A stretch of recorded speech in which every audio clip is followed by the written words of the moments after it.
Hi, everybody. Welcome to the ZEdu Podcast. And I am delighted that you keep on giving us feedback, support, and the love that we keep on receiving. Keep on subscribing because greater things are coming your way.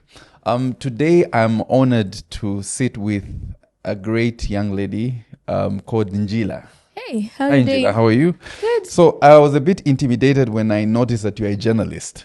And you yeah. have, when I was looking at the profile, you have co-hosted, you've written scripts, you have interacted with many guests from political figures to social media people. So I was thinking, Yeah. okay, how do I beat a journalist Yeah. at their game? Okay. So Angela, welcome. And thank you for agreeing to doing this. So Thanks I've for got some having cards me. for you here. All right. These cards will require you to pick one. And since you came with lesson, you have the option either to do what's on the card. You're going to pick 3 cards, or you can pass them on to him. Okay. Yes. All right. So you just get to read what's on the front. Don't read what's at the back. Hectic. There we go. Okay.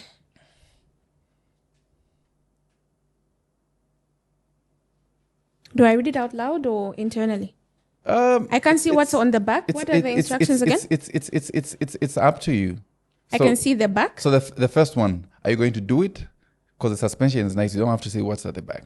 So if you read it, you're going to pick whether he's going to do it from that side. I hope you have a mic for him, or you do it from here. Then they will be the ones to judge. Why can't Steve be the one to do it? No. I like Lasson more than Steve. Okay. Steve owes me money. Who can? Okay, so to win the camel, your team must choose one person who Yep. can get to guess the answer on the back by acting out silent clues, just like charades. I'll read the hint aloud and start the timer after I pass the card to the actor. Okay. So are you going to be the actor? Then you give them the signals to pick what you're going to demonstrate, or you want them to do, then you answer. I'd rather be the actor. The actor. Okay. Okay. So, gentlemen, what's going to happen is she's going to act. And can I read that for you? My heart is beating so Okay. fast, you're giving me anxiety. So to win this cameo, you your team must choose one person. We choose Njila. Yeah. Yeah. One person who can get you to guess the answer on the back of this card. So you guys are going to guess. She's going to act out. We're using silent clues, just like she reads. I'll read the hint aloud and start the timer after I pass. Okay, that is because it's a game. We won't have a timer here. So the hint, you can give them a hint and start. I need to see if you're a very good actor and they're able to pick. So the answer of what you're acting is right at the back. This is easy. Okay, this is easy. I can't make a sound, can I? You're not mentioning anything. Silent clues. Okay. Yes. So hint? come again. Starting with a hint. The hint is the thing, huh? Yes, the hint is the thing I'm performing. Yes, right? the thing she's performing. So she's already given the hint, but now she's going to act out. You have to guess what she's portraying, what she's acting out. Right. When you're ready, Njila, let's go. Karaoke? No. Singing. Musical. Artist. Which one? Imwe. Awe, namkhanina. She's almost using up a dance. I like that Beyonce, the Beyonce one. Okay, let's try another one. Okay. So this now you can shuffle them through and pick whichever one you want. Okay, So there are perfect. about 6 of them. Okay. To Beyonce. But Beyonce is a performer. Okay.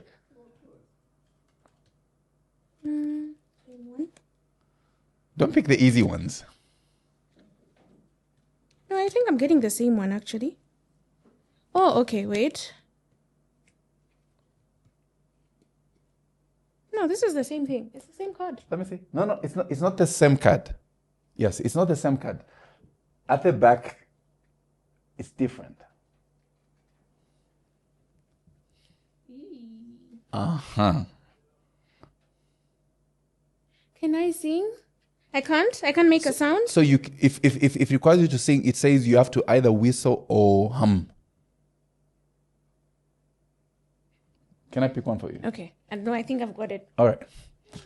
Let's go. But everyone will ask me how I know this. If we're in the same denomination, we go to the same place of worship, just know I'm a radio person. What happens on the ZEdu Podcast remains here. Okay. Yeah. Christmas Carol. No. Yeah, got Yeah. it right. What's Yeah. it? Yes, Joy to the World. That Yes, was Joy easy. to the World. But Steve, no, but you have to be specific. Carol. I think my favorite one It would is, be actually. my favorite one would be this one for you. So this one for you. But I don't have to do it because Nimpa Sakadi. We said 3 of them, yes. Okay. What's the easiest one?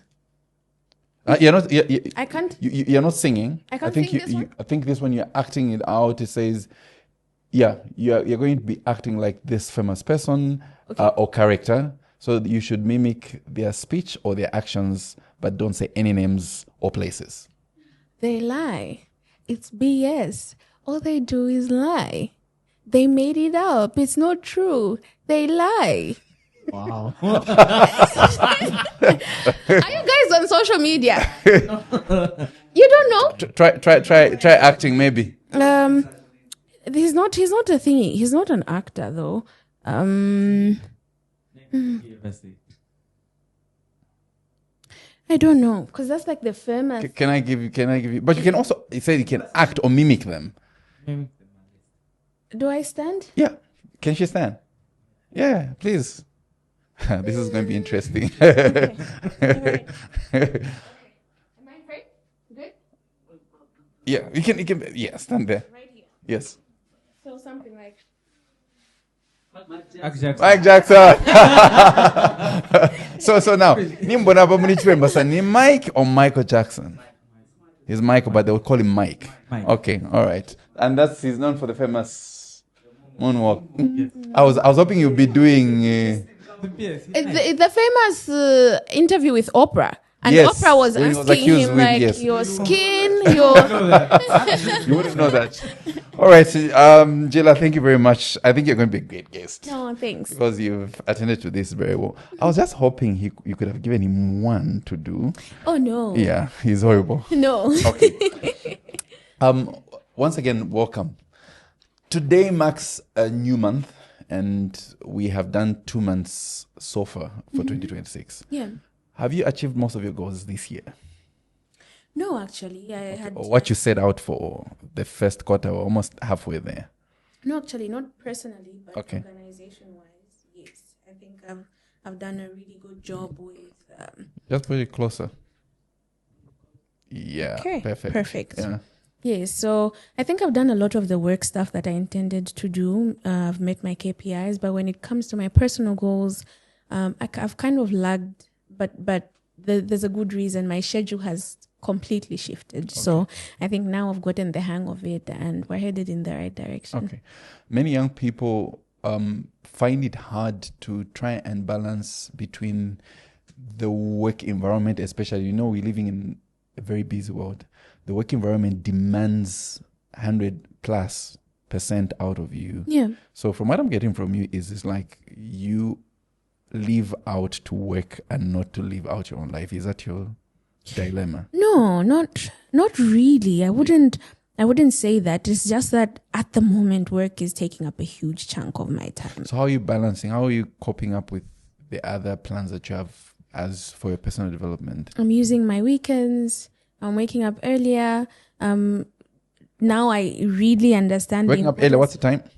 The time What's earlier for you? of waking up at 5. 5, okay. Yes, that's very early for me. I like Okay. to sleep in. I'm not a morning person. Okay. So yeah, I think I've understood the importance of having a schedule and following the schedule, because I know that if I miss my bedtime, I'm late for work the following day, and then I'm tired, and then. So I think it's helping me build discipline, and that's very important for this stage of my career. Okay. The full name is Njilabu. Yes. Njilabu. What I can't really, because I was asking you earlier, is it Njilabu or Njilabu? You said Njilabu. Yes. Is it Mununga? Yes. Mununga. Njilabu meaning? Torch bearer. Torchbearer. From which tribe or language? I'm Lunda by You're tribe. Lunda. Yes. Can you speak Lunda? No, I'm Lunda from Luapula province, so I'm a Mulishani. Oh, I see. Yes. Wachamkwai, Entamkwai. Yeah. Okay, all right. So Njilabu is Lunda. Who gave you that name? Mom, dad, grandma? My dad. What was the inspiration? Were you the firstborn? Yes, I was the first child. Okay. But also he had lost his sister. So his sister, it was actually my father's elder brother that gave me the name. So they had lost their sister, and then a few months later, my dad called them and said, "Oh, we have a baby girl." But I think my dad wasn't really decided on which route to take, and then they gave me their sister's name. Okay. Yeah. Okay. So more of an incarnation. One like dies, one picks it up. Okay. So, background. Are you born and raised in Wapula or Northern Province, Muchinga, or are you 100% Kopala. Oh, Kopala? Yes. Which part of Kopala? Kalulushi. I was born and raised in Kalulushi. Kalulushi. Okay. Which area in Kalulushi? Mine area. So we've moved around, but I think we are still in mine area. My siblings like to argue and say Makobo. So you know how it is Makobo is like the Kumayadi and mine area is like the middle class type of area. So where we live is just like the road that cuts mine area and Makobo. So it's boundary. So yes, just the boundary. Okay. So I think my siblings are always joking about how it's mine area, but it's mine area. What about that thing of saying overspill? Did you have that in No. Kalulushi? Okay. Then Akitwabo. Dola Kitwe most would find that we have thank you. We would have places that took overspill more, but in Lusaka they call it extension. Yeah, it's called extension. But if we're in overspill, let's just run quick through your education journey because it's an education podcast. So we want to bring out how your education journey was from the time you're in primary school to college. So if we can start from there, where did you the primary education from? Okay, so I switched schools a lot. I started out in private school, but then what changed for me was when I went to a government school. So I was taken from a really, really good private school. It was called Angels Park, if I remember correctly, in Kalulush, one of the best schools there. And I was taken to Chavuma Primary, which was a boys' school. It was a government school, and they had just introduced girls. Now, the funny thing was, I was the first girl there. So I was the only girl in a class of about 60 boys. Okay. And it was a lot to navigate, but very beautiful experience. I think that is the reason why I have a lot of male friends. And is it why you walked out with this gentleman? Yeah. What grade did you go to that school, Chavuma? I was in grade 6. Grade 6. Yes. And you ran through secondary? Yes, all the way. So there's a boundary, and then the secondary school is still within the same yard, but you kind of have to take a short walk. Okay. So from grade 6 all the way to grade 12, I was at Chavuma. Okay. And yeah, really beautiful experience, very beautiful memories. From there, I went to I wanted to do journalism. Okay. So before we get there. Yeah. Everyone just talks about school like it was, eating some nice cake with some coffee somewhere. What's the most naughty thing you ever did when you were in high school? They are going to be so disappointed. I was a prefect, and anyway, I have a good reason. So my mom left when I went to a government school. My mom had left for college. So now that I look back, I feel my parents made that decision so they can make space for my mom to go through school. So we had to go to a government school. So when my mom went to school, it was a bit difficult. There was no help at home. So there was just a lot that I had to handle because I was the oldest. So I wasn't doing everything, but I had a huge chunk of chores, and that carried on for a while. So when my mom came back, I was about in grade 9 when she finished school. And then in grade 10, right after I went into grade 10, she got posted.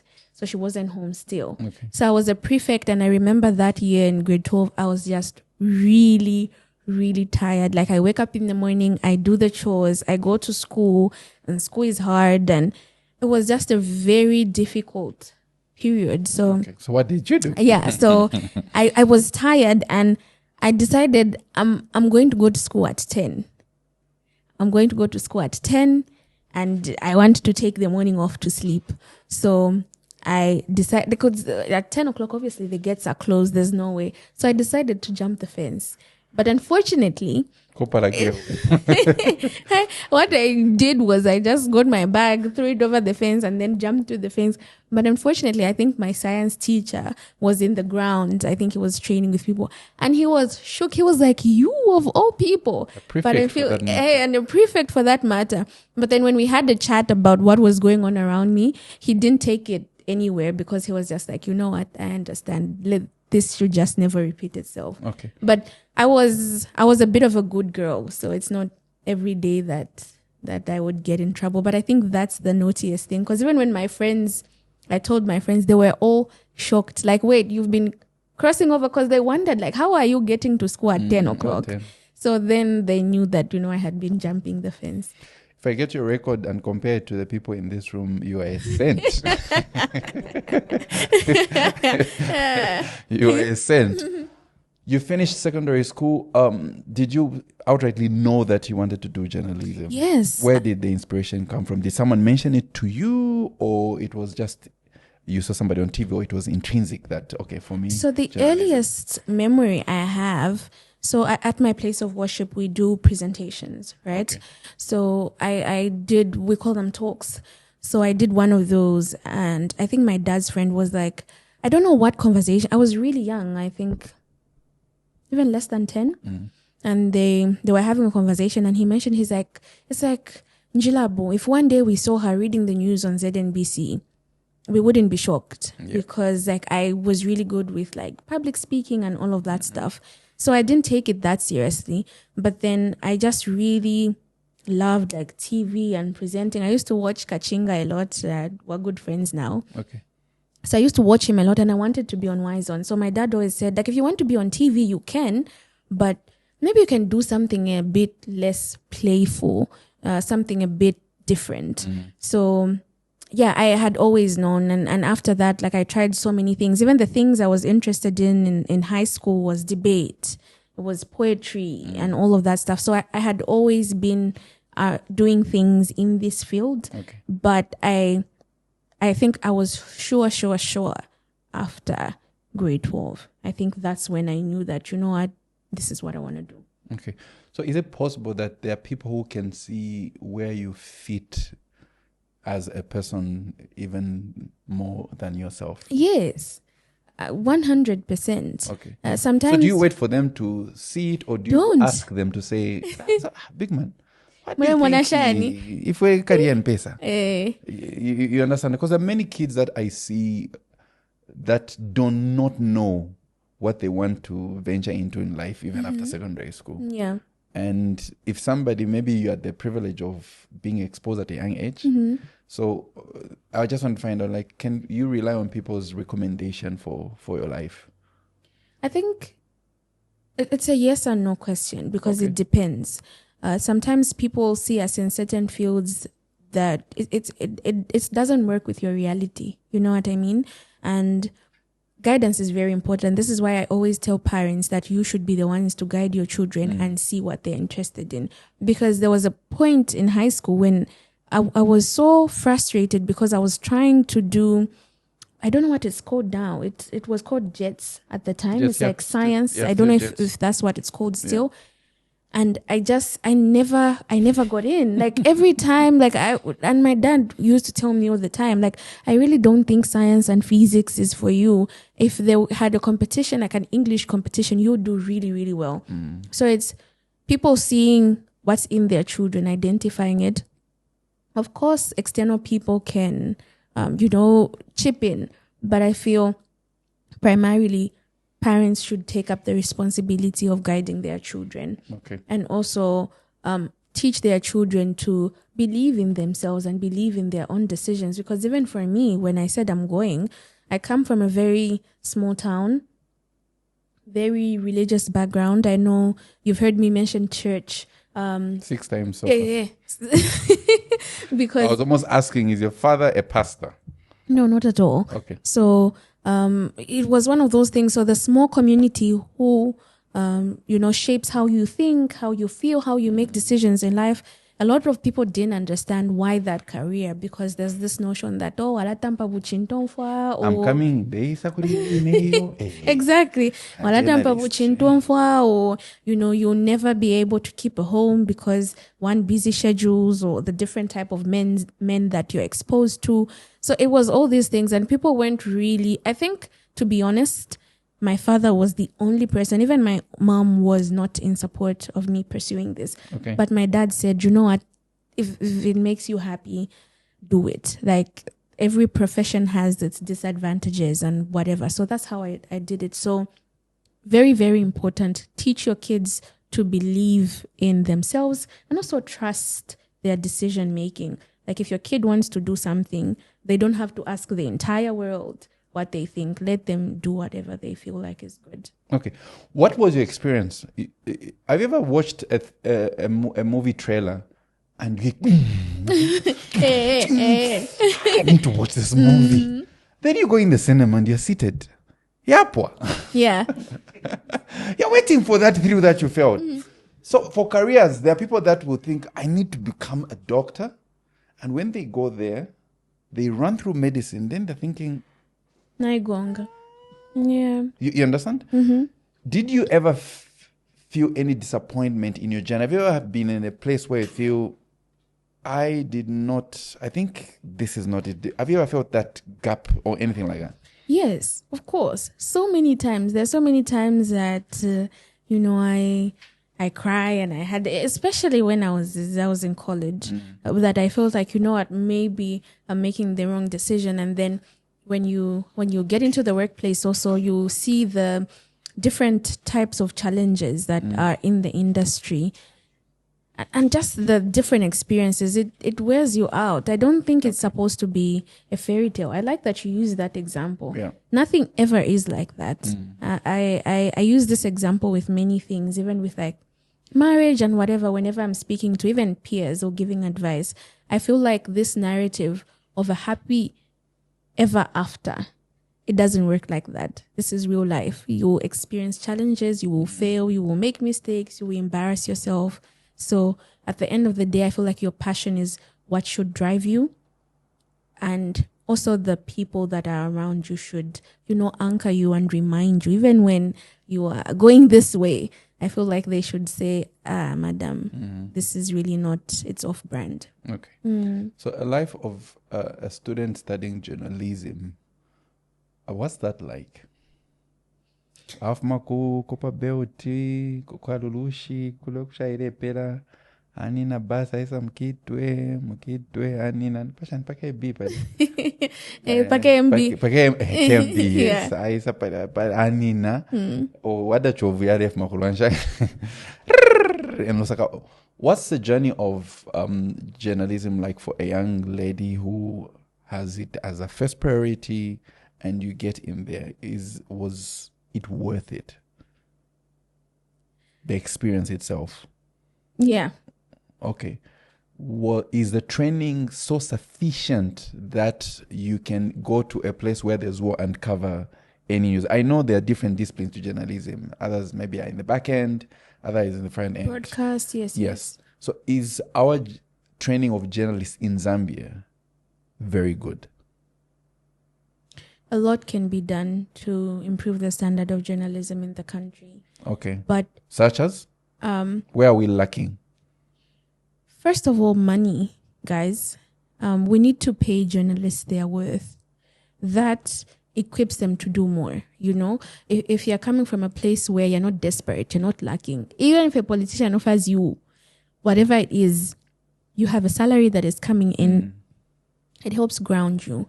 But a lot of our challenges come from finances, and that's why you see people, tending to practices that and means that are unethical so that they can make money. Okay. So I did my attachments. I know you have my CV over there. I did my attachments with Hot FM, and I say this all the time. Those men are some of the most brilliant journalists I have ever come across. Okay. Very intelligent, well-researched, amazing human beings. And I'm not saying this because I knew them, I got to experience them on a personal level. You see the level of professionalism in every single thing they do. If you present a story in the Hot FM newsroom and something is incorrect, Okay. it is a huge problem. It's not something that's going to be taken lightly. Even the bytes that go, like the audio clips. I know someone is watching and thinking, what's a byte? Yeah. I'm So thinking, the audio clip, all I know is kilobytes, megabytes. Yeah. the audio clips that go on the news, even they have a standard for that as well. Like everything has to be perfect. You need to have your ducks in a row. But it's not like that with every newsroom. Okay. Because people are struggling financially, one, and then there's another thing now with the coming of AI. Everyone wants to use AI for reporting, and there's an issue of also hiring people who are not qualified. Okay. So if you haven't been to journalism school, I am of the view that you shouldn't be in a newsroom. Okay. Even on air, I believe that you should undergo some level of training before we can put you on our airwaves, because there are so many things that we say on air that, that could harm people. Like there's so much wrong that you could do. It's a very powerful and precious tool. So one mistake and it all just goes in the drain. You know what I mean? So there's really need to invest in training. Okay. There's need to, and I stress this a lot, pay people, because journalists go months without being paid. And that's Why not okay. is that? Well, it's different for every organization. Okay. It is. But some of it is also just greed. I hate to be that person, because radio stations make their money, TV stations make their money through ads, right? So let's say you have a company and you come to me, you pay me money, I advertise for you. Okay. That same money is the money that is supposed to pay the workers and everything. That's how everyone, and also paid interviews. There's so many streams of ways of making money. So paid interviews, ads, so many things, right? But you continuously hear ads on certain radio stations, and people are being paid for the ads, but they have decided not to pay the journalists. One, because also people are used to getting free labor out of journalists. Well, while I was at Hot FM, I remember we had this conversation and we were laughing. People were asked, there was a thing going around and people were asked, I think journalists had formed like a group, and they said they are going to demand for a certain wage, right? So they said, we are done being underpaid. So people said, okay, so we're going to broadcast this story, because if there are 10 media houses and they all broadcast that story, it reaches 1 million people. So they asked like people in the newsroom, and someone said the standard should be 3,000 kwacha. Okay. And that which year is this? when was I there? 2022? Okay, 2022. Yeah. Yeah, somewhere there. Okay. I have a question to ask. For a journalist, what's the starting salary for someone who's graduated and enter into journalism in any organization? What's the average? The current rates right now? The average is probably 3,000 kwacha. 3,000 kwacha. You start at 3,000. And what jobs are you doing for that 3,000 kwacha? Okay, so maybe I can run you through what your day looks like if you're working in the newsroom. So you get in, you have your news diary, which everyone presents their ideas, and you decide which news stories you're pursuing and which ones you're leaving behind. And then from there, you will be sent to an event. You cover the event, and then you come back, and then now you write your stories, you edit your bytes, and then you submit them to your editor for fine tuning. Okay. So it's different on every day. Sometimes you might cover 4 events, sometimes 3, sometimes 2, sometimes none. Okay. So that is mostly what your day looks like. And how many days are you working in a week? Monday to Friday. Monday to Friday. So weekends are free, or you have shifts? You have shifts. So over the weekend, it rotates. So you have a weekend where you're working, you have a weekend where you're not working. So yeah, it is things like that. And we laughed in the newsroom and we said, no, 3,000 kwacha is not enough. So this is 2026. So is that still the average, 3,000 kwacha? Yeah. So I was giving that example to joke about how salaries were lower than that. Yeah. But let's speak about now. What's the average salary? Well, it's different for every station, but Average. most of my friends say they start at 3. That's the Okay. starting mark. Okay. Yes. Okay. So and 3 is would what be your the standard. highest? So when you, for example, breaking news, you get to interview Donald Trump, Yes. and you have this exclusive interview. Right. Are there perks that come with that in journalism in Zambia? Yeah. Are you asking if those perks transform financially, like Yeah. they translate financially? If I bring the president online, because I think Hot FM has done that to have the president. You get a byline. What's that? So, our guys, Byline. Pandef muna kuvine, byline is when like your story is either on the front page or in the headlines.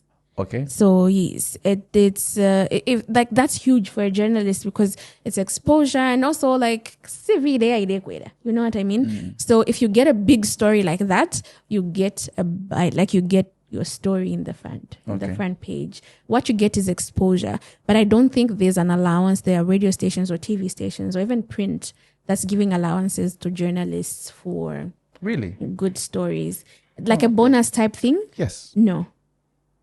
But No. wouldn't that be a good thing where if you do an exclusive, imagine when I say exclusive, imagine the first person who, for lack of a better example, who was going to interview Tassila Lungu. After the funeral. Like the first person to just get in there and interview the family to really get, not from the spokesperson, but from the family. But And this airs on the ZedEdu Podcast. Is that journalist not entitled to some form of appreciation for getting that exclusive interview? no, I've never seen that happen. Maybe it's happening now, Okay. but I've never experienced that thing. If where you were reach running a milestone. media house, would you consider such? Or it's part of your job, Bwana Mkubwa? Because I'm thinking this person could have made calls, could have put strings to just make sure that they get that story. If I was running a newsroom, I would structure it in a different way. But would I give bonuses for bylines? I don't think so. No. Not even certain bylines. What? Not even certain bylines that everyone is No, because chasing after. I'm thinking how sustainable is that for the business? One, because there's money coming in, you know what's coming in, but you have no control over what is going out. And also when you get a byline like that, it is like when Jonah goes to BBC. Yeah. When he comes back, even if he doesn't have one kwacha, he's not the same Jonah. True. Because everyone now wants to host him. So it's things like that. You build your portfolio. And that's one thing I would also like to share with young people that are thinking of going into the industry. Yeah. Yes, social media is there. Yes, you can do content creation and everything, but you won't start making your money just as you get into the industry. It takes time. Yeah. You have to build a portfolio. There's a lot you have to do. It's like a ladder. So you climb, panono. And consistency is key. Exactly. I'm still not happy with the exclusive stories not really getting, but that's your field. Yeah. Njila, let's talk about the real face of your practice and the challenges that a female journalist. You said that your parents and people would say no, and all those things. What are the threats that a young journalist like you is exposed to? I don't know if they are, if they are sexual advances. Like what's the real challenge for a young journalist who is naive or just starting out? What are the things to look out for? One thing I could say for sure is that the sexual advances will happen. Even if you're not in journalism, it happens all the time. But also in the media, these things happen all the time. It might not even be your boss or your editor or anything like that. It might be your sources, the people that you're interviewing outside. So is the narrative that journalists, female journalists are easy to get true? Yes. I had a conversation with my boss at one time and he said, you know what? I was having a conversation with my friends and they were like, would you mind to but they're chips and sausage. So, Chips my yeah, so these things happen. Like people think female journalists are easy to get. You don't have to do a lot to get their attention. And young journalists need to be aware of that. Yeah. It is true, but also you can't control how other people behave. You can control how you respond. So what is it that you are in the media for? Is it fame? Is it money? Is it influence? Like, what is it that you're looking for, and how are you going to get it? Also, the narrative that your future is in someone's hands, that's crazy. I remember losing a job, and I almost lost it because I was so sad. I thought, no, this is where I'm supposed to get my big break and whatever. Yeah. But now I look at some of the things I've done, and I think I am so glad that I left that organization. Yeah. Like, I am so glad that I decided, you know what, I'm not doing this anymore. Because they are bosses that will make advances. They are bosses that will try and make your life difficult. But I think it comes down to the type of person you are, and also your principles as a human being. Okay. What are the do's and don'ts, especially when you're dealing with people that are not your colleagues? You're covering a story. Let me give you an example. You are covering people that are crossing borders from Zambia, and they're going to Dubai for a conference and all those things. What are the do's and don'ts with regards to how you create boundaries for ladies who are in journalism? So first of all, Teva Nobe, don't confide in anyone. Okay. Don't speak too much. But kadringa, Don't Fidia? overshare. We've covered the story. Drinking. So No. Jenny. No, especially in the media, be very careful who you make friends with. Also, because we love to interact, we love to talk. Sometimes we share information about people, and in certain ways that we over sensationalize things. So you see me and Steve having a drink somewhere, and the next thing is calling my husband and saying, you know what, you know what I mean? So those things happen all the time. There are so many people that I've heard rumors about, oh, this person was sleeping with the other person, whatever. And then you work with them or you have conversations with them, and sometimes even about that particular event, and you find that, guys, nothing like that ever happened. So people miss a certain portion of the puzzle, and they make up these ridiculous narratives. That's how the media is. So when you're working with people, don't overshare. They're not your friends. I highly recommend sharing intimate and personal things with people that are not in the media. Okay. I highly recommend that. Like, if you can have friends that have nothing to do with media, go that route. Okay. Because if you mix the two, it's very easy. And also be clear about money. I'm so sorry. Do we have water? Do we have water? Check, Papiko. Yeah. Now understand it. And it's song. you know, talk about it song. I listened to a clip that cracked my ribs. At party 1,000 inch to Marifandira and the song. Yeah. Why they put a necktie? Party one pin. So why I'm asking that is this.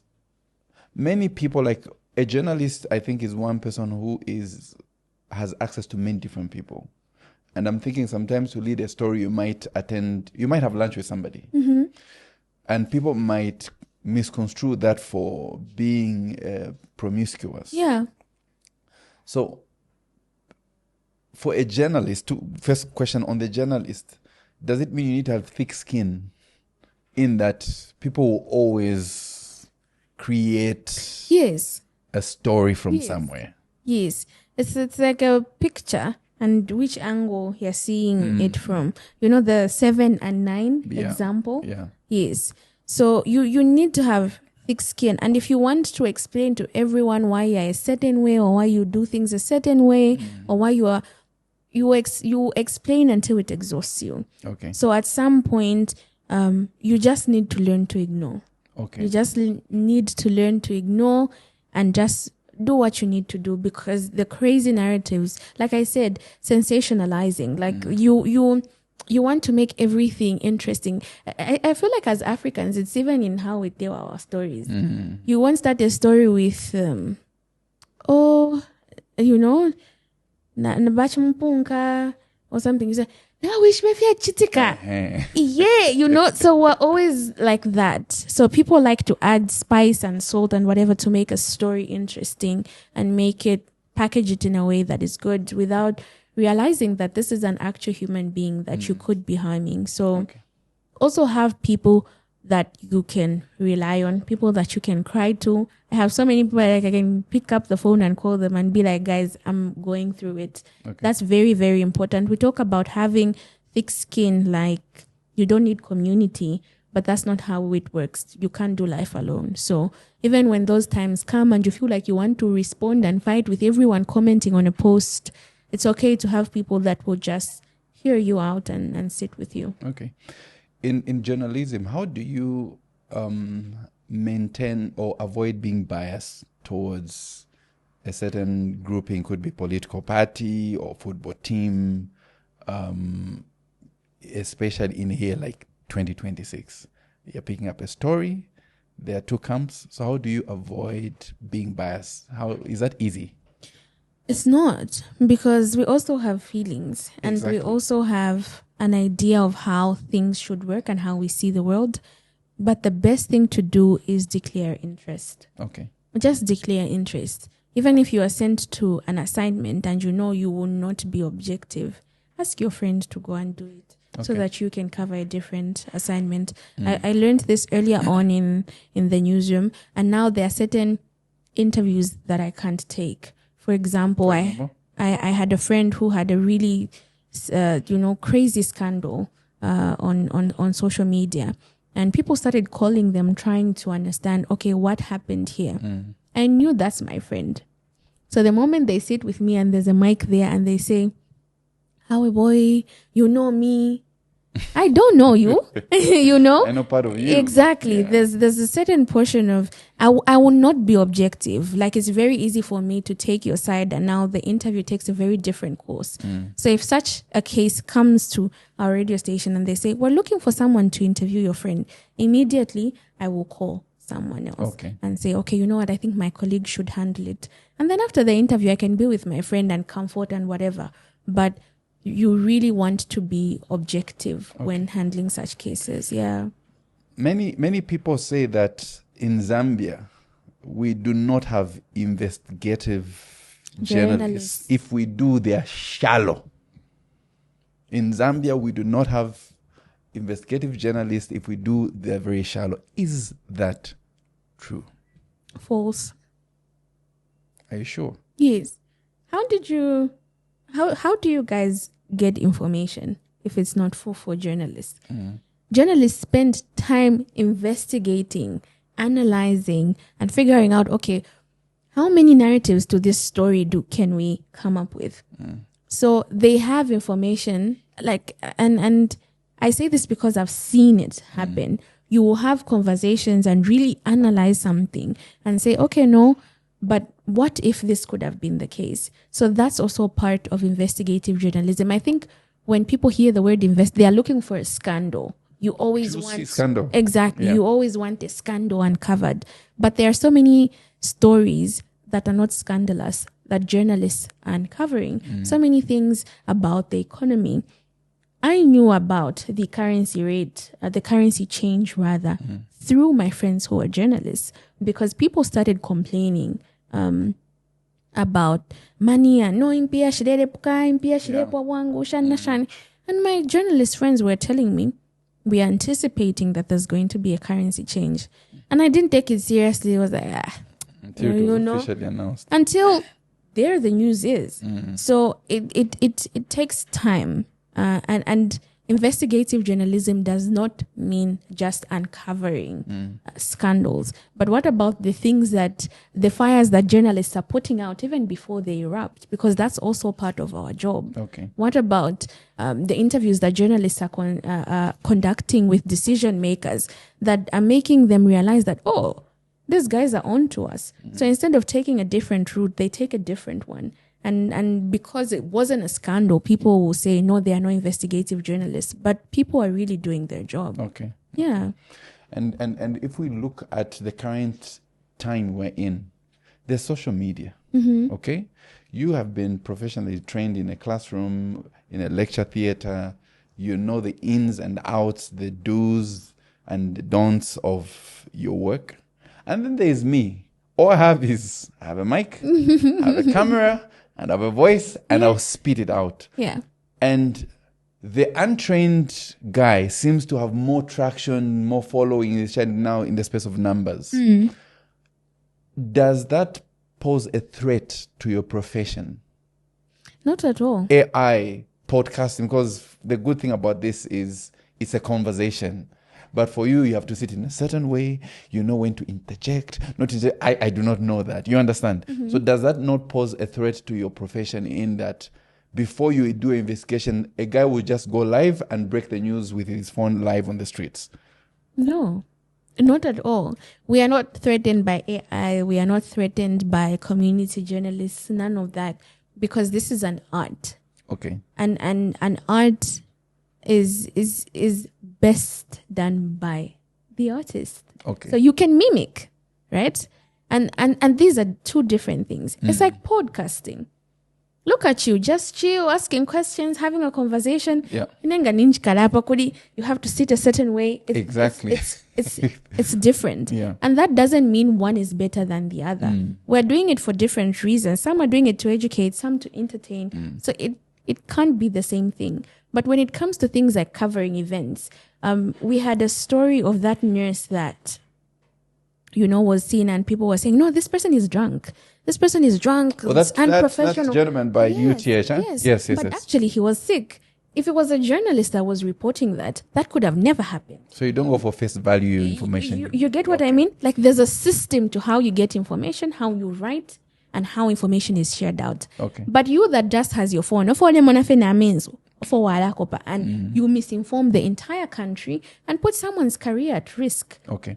So for you who's a professional journalist, what advice would you give to community journalists or people who are not trained? Don't do it. Don't do it. You're not better than Poshalala. You might complain about, no, he still sounds like he's listening to a song. But really and truly, he sounds like he's singing a song. But really and truly, the two of you can't do the same thing. You don't even do it. And also, you risk putting yourself in problems. You risk creating even bigger problems. So community journalism, don't do it. Like if you see something, don't capture it and immediately post it on social media. Social media is a tool and it's like a double-edged sword. Yeah. So be very careful how you utilize it. But when it comes to reporting and sharing out information, don't. Leave it to the experts. To the experts. Okay. Now, if the experts are saying leave it to us, why are you limiting those that are not professionals? Why are you limiting them? They are not in your lane. They're just in their own lane. Why are you limiting them? Is it that you feel that they are jeopardizing your space with too many false stories? That it might make your work seem to be fake because it comes in late? My mandate is to do no harm. Okay. That's not your mandate. Okay. Your mandate is to educate your audience. True. And to bring guests that will bring value to the audience. Right? So we're doing different things. Your mandate could be to entertain. Mine is to inform. So it's like I said, it's different arts. It's like radio presenting, TV presenting, like we're all doing different things. So when we say leave this to the expert, it's because you've been trained. That's mobile. Journalism So that's exactly why we're saying leave it to the experts, because they know how to package this information in a manner that the audience can deliver it, and they know how to do no harm. Okay. You can harm. Okay. You are a journalist and you go online. There are so many media pages in Zambia. And as a journalist, you can tell that this is false. Yes. Do you have the ammunition to go per page parati iwe the kobo fee?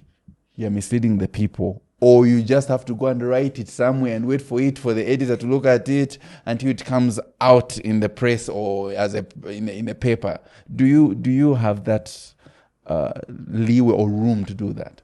Personally, I'm not going to comment on someone's post. Any post for that matter about whether something is factual or not. Or not, yeah. Because that creates more chaos. And I use personally because these are rules that I live by.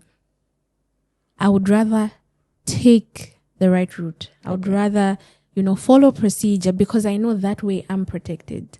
Because when someone decides to sue and MISA comes into the situation, there's a way that we're going to handle the situation. Okay. But also that's unprofessional. And I feel like when you are right or when you have information about something, there's no need for you to shine. There's really no need to do that. Yeah. So your work will speak for itself. Okay.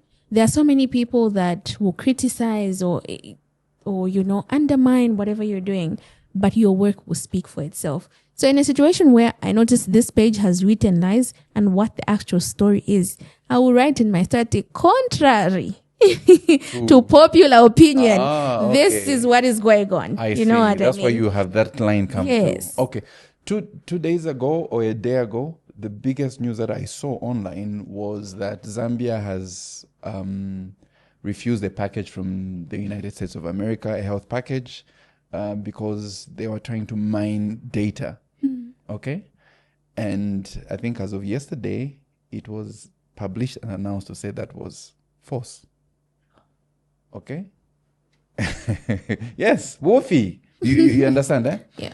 And when you look at the way this news breaks out, and everyone is jumping on it, economists are jumping on it, everyone is jumping on it, and before you know it, it takes a political route. Now it becomes this president or that person or that government and all that.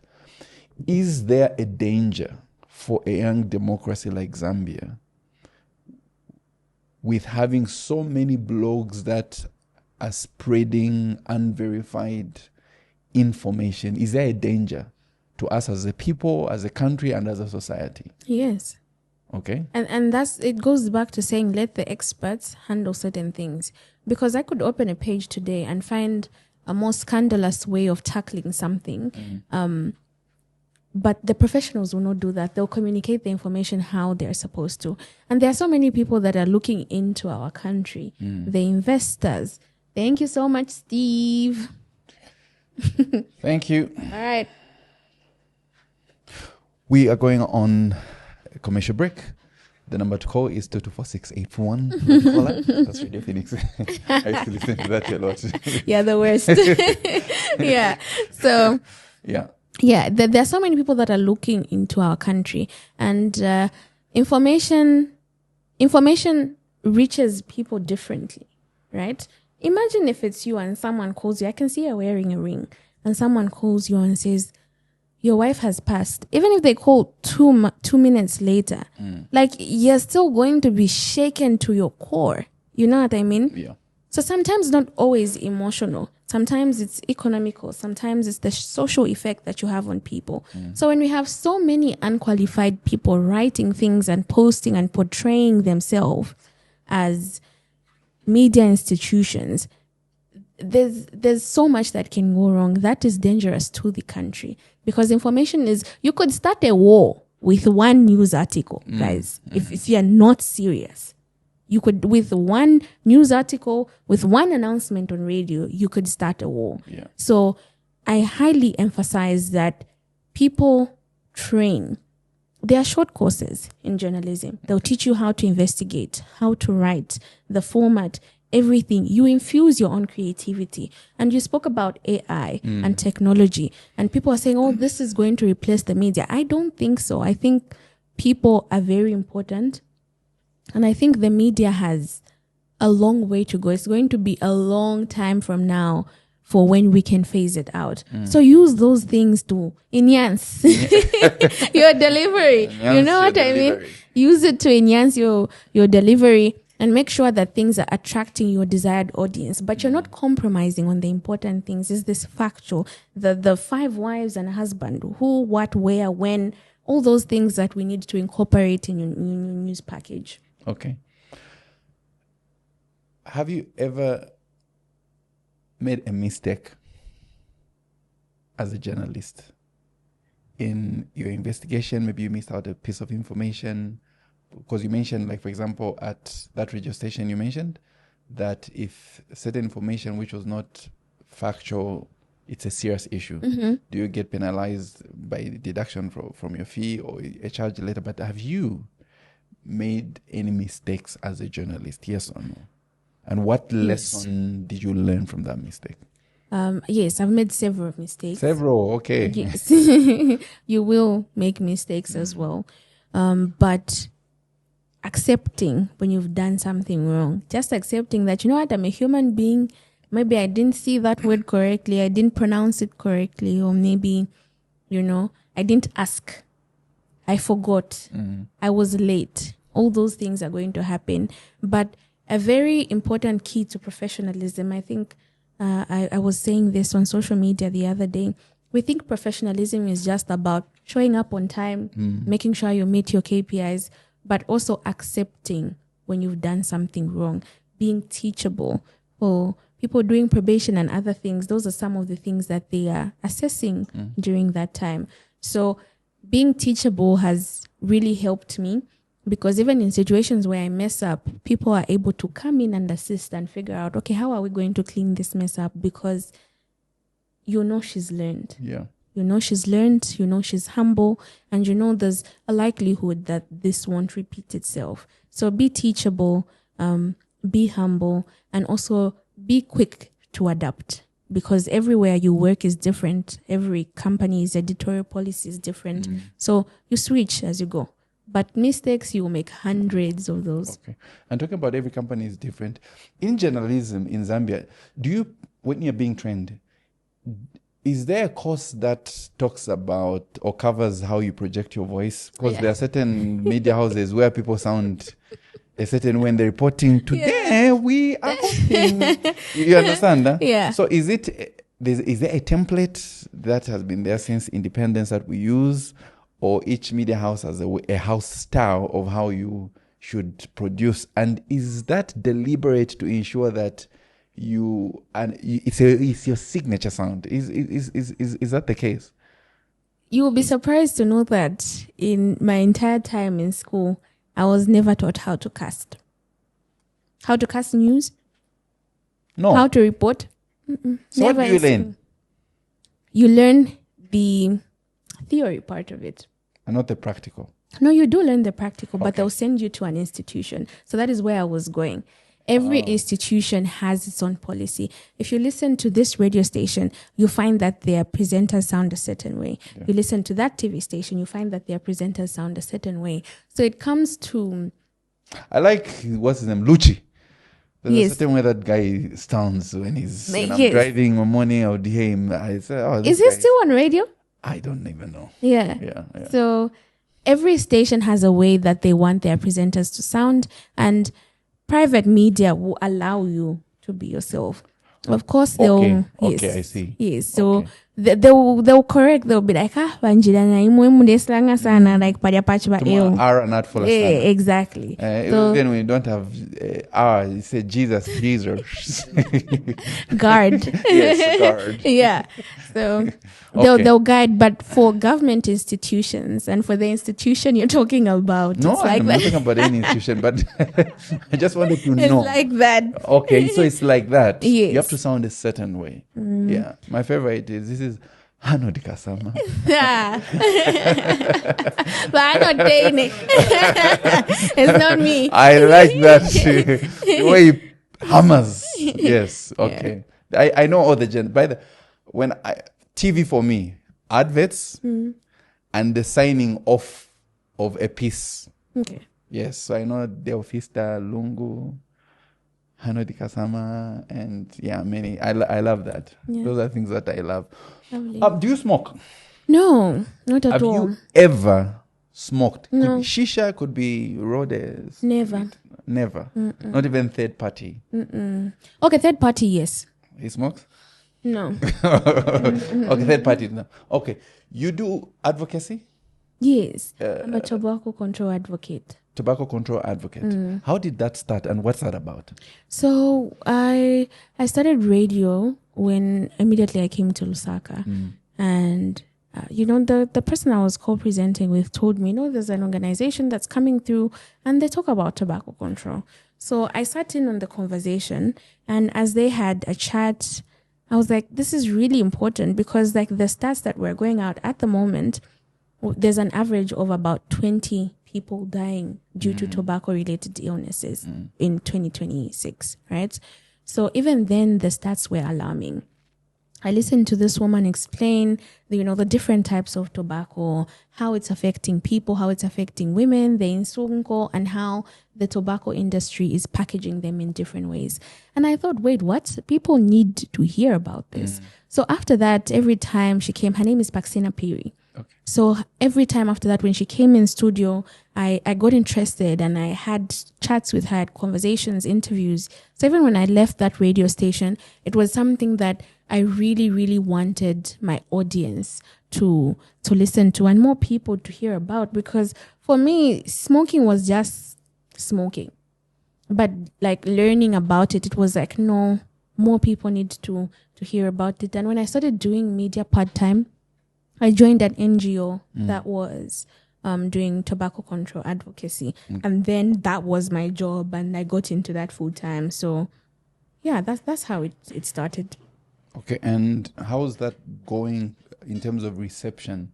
Because we find that there are social norms like smoking, which are in the country, and we sell these things. So how do you reach and make an impact when it's socially accepted where people can smoke and access? So to be honest with you, this is something that we're still battling with. Okay. These are conversations that people don't really want to hear. Especially young ones. A lot of young people are smoking. So the approach has been to meet them where they are. We go to schools. We go to community groups. We go to churches. Everywhere where we can find people that are willing to give us an ear, we go there and we speak to them and explain to them how this thing, is killing them. So that's how we've kind of worked around it. But are Zambians receiving this the way they're supposed to? The answer is no. We are still very. And now when you take it to parliament, there's a conversation about all the economy and imports and exports and taxes. So it's quite a complex issue. Okay. And you took some submission to parliament recently? Yes, we did. The tobacco control bill. Okay, and has it already been presented on the floor of parliament? Not yet. So the thing is, we keep advancing. There are so many stages that you're supposed to get to before actually going into parliament. But there's so much interference from the tobacco control industry. Okay. They, even before the bill could be read, and this is something the president has spoken about. He's very passionate about young people. And he's mentioned this is something he's willing to have a look at. But, we've been taken back and forth, maybe to adjust certain things in the bill before it could actually be presented to parliament. But there are other ministers and people that are just like, this is not happening. But yeah, that's where we are at currently. Okay. And how long do you think it's going to take?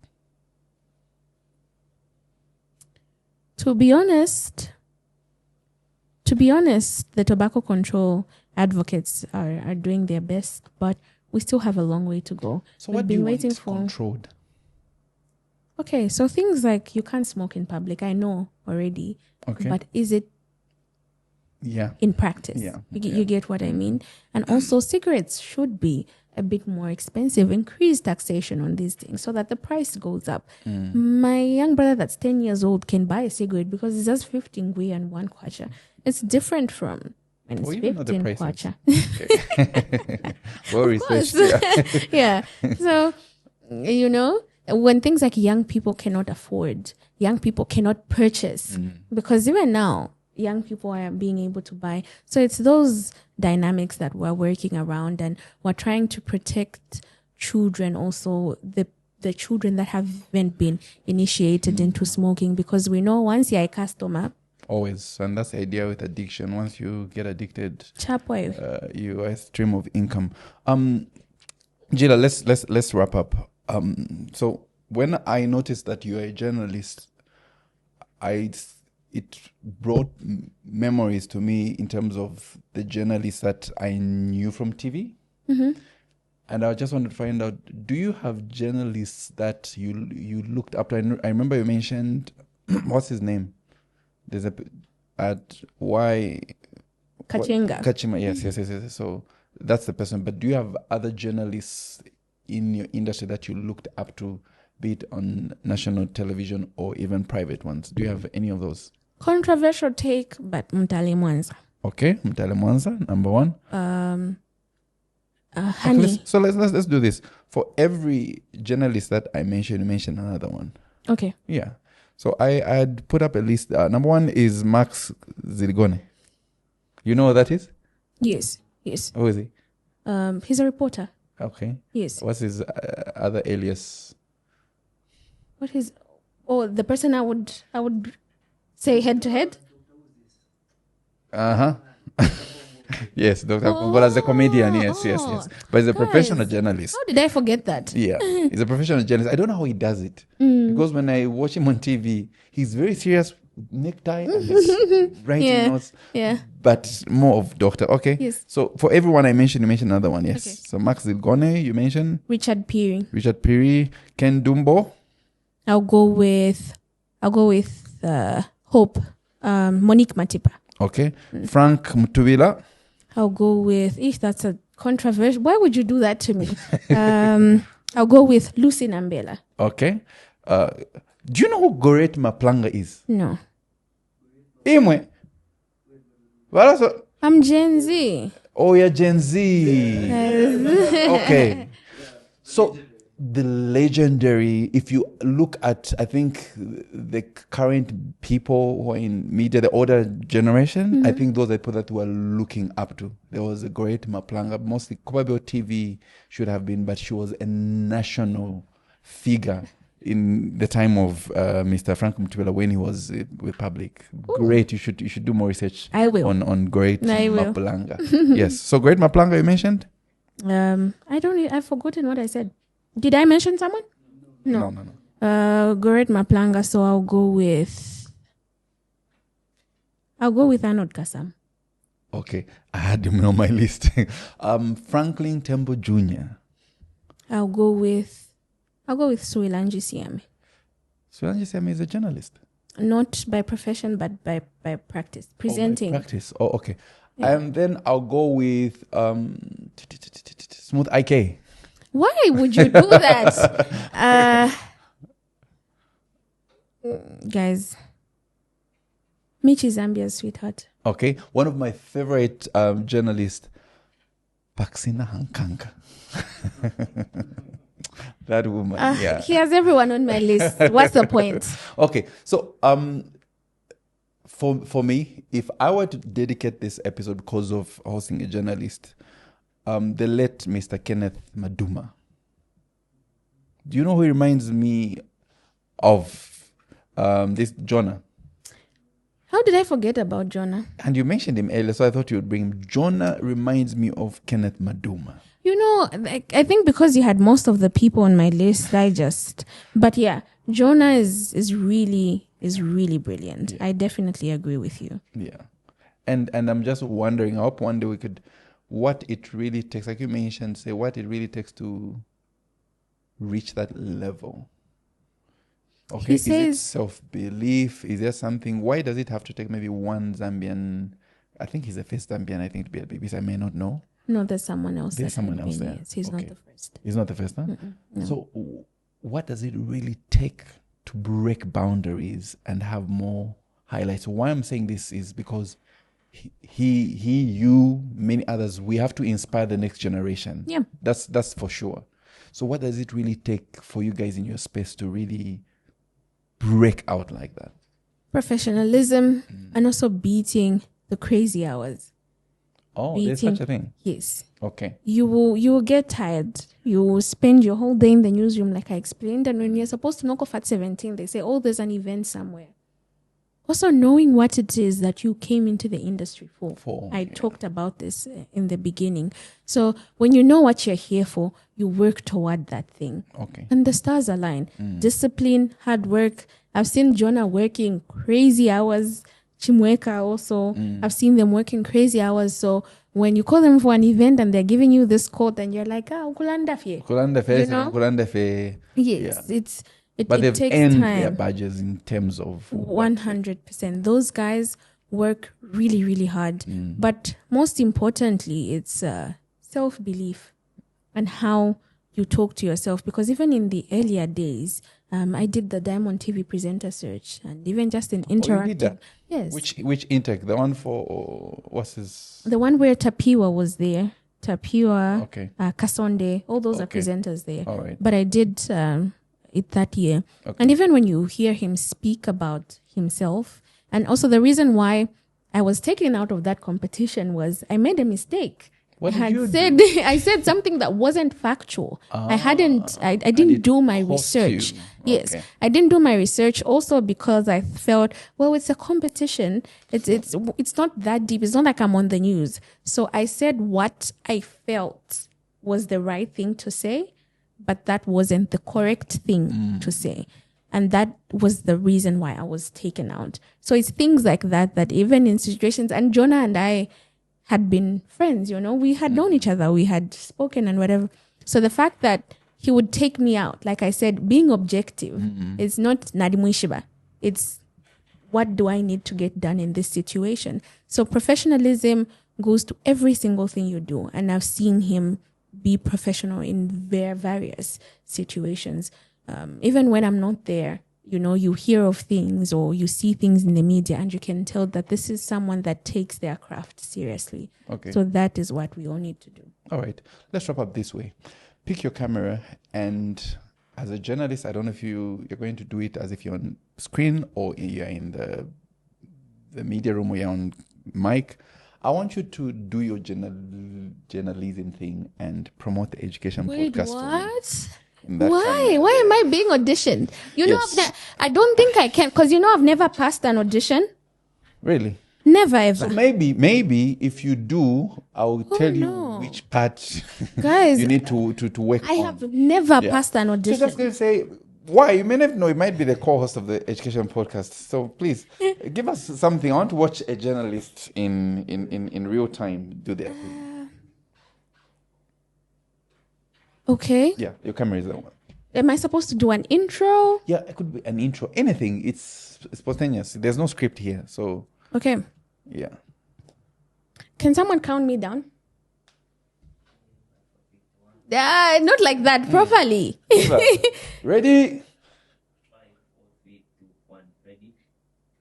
All right, so you're welcome to the ZedEdu Podcast, and this is a place where we have conversations about education. There's wait, guys, auditions.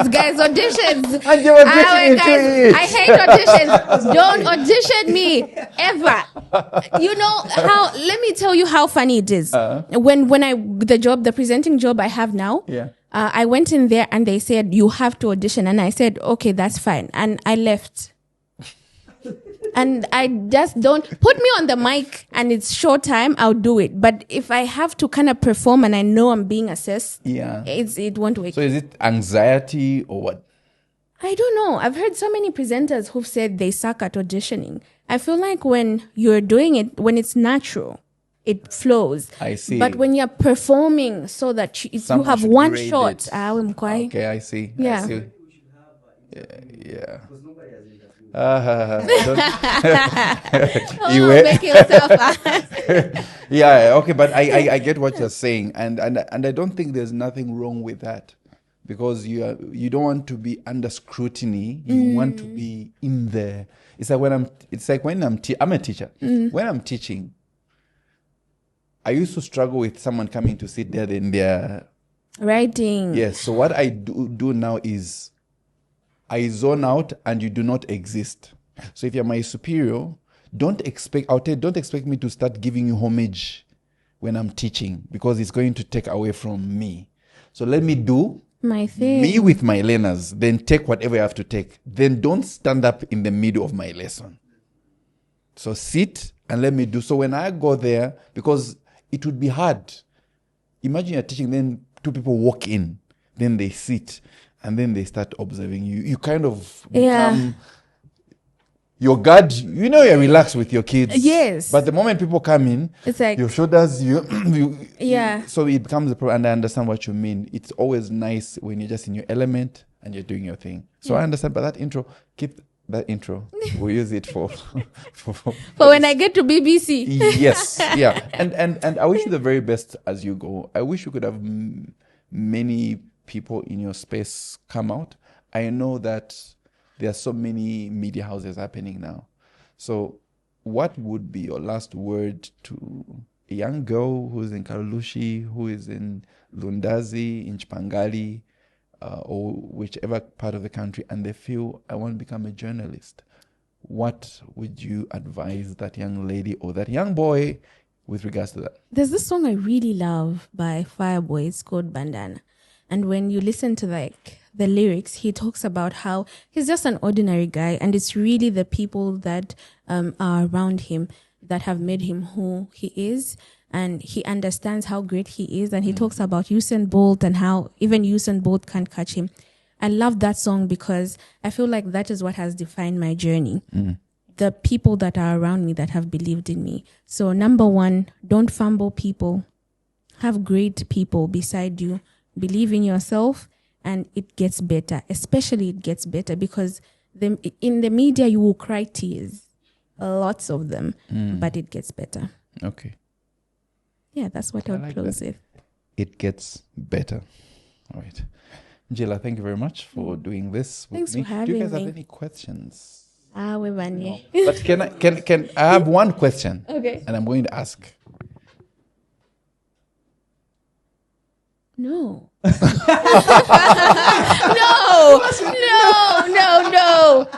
I haven't asked my question yet. Guys, I'm out.